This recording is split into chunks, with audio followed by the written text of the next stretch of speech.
আজগা দুয়ানো নাজিম আইছে আয়া কইতাছে হারুন ভাই লো স্বাধীনতা সত্তর গে মুড়ি কে গে হরে নাজিম রে আমি কইতাছি স্বাধীনতা তো সত্তর তো স্বাধীনতা নেই না মশা কামড়া উপরে মরা গাছ কোন সময় কোনটা উপরে পরে উভয় আছে পরে চিন্তা করলাম যে লো কয়েলটা আগে দোকানতে লইলে হ্যাঁ কয়েলটা ধরায় মুড়ি ঢেকা এমনি পরে কইছে রোজ ভাই হেলমেটটা আনো গা মাথার মাথায় দেয়া যায় কারণ গাছ টাছ ফেললেও অন্তত মাথাটা বাঁচবো পরে নাজিম রে লইয়া যাইতাছে যে মুড়ি টুড়ি খাই ঘরের নাজিম রে কইতেছে হুনো জীবনে মায়া আছে আমার ওই জন্য বিয়া শাদি লইছি না তুমি না বিয়া শাদি করেছো হরে হ্যাঁ আড্ডে দেয়াইতাছে এই তো মাল ডি মরে রয়েছে কোন সময় কার উপরে পরে কন জানা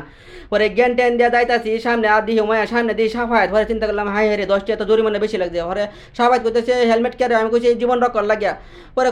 চিন্তা করলাম যে আচ্ছা নাজিমা সাফায়াত রে লয়ে গিয়া মুড়ি টুড়ি খাইয়া গিয়া পরে গেলাম চত্বরের ভিতরে এনে গিয়া করলাম 4টা মুড়ি দেন গরিবের মুড়ি 10 টাকা করিয়া পরে হ্যাঁ গরিবের মুড়ি লুয়ে এসে 4টা দিয়ে ইন্দা ক্যামেরাম্যান দিয়ে পরে আড্ডু হয় দিছে কইতাছে আমার মুড়ি ডিওয়ায়ুক পরে দিহি মশা কামড়াই তুইতেছে না ট্যাঙ্গে ম্যাঙ্গে হাতে মাতে কামড়াইতেছে নাজিম রে কইছি যে কয়েলটা যেন আনছিলাম দোকান থেকে কয়েলটা লো বেটা এই কারণে কইছিলাম যে স্বাধীনতা সত্তরে স্বাধীনতা নেই মশার কামড় উপরে মরা গাছ জীবন মায়া আছে না হরে আড্ডে দেওয়া হইতেছে এই তো মালটি কেমন কারো হয়েছে কোন সময় কোনটা কারো উপরে হরে কন যা পরে এটা করতে কইতাছি আর মুড়ি টুড়ি খাইতেছে আমি কইতাছি না আইলে একটু সাবধানে আয় ওজন নাজিম পরে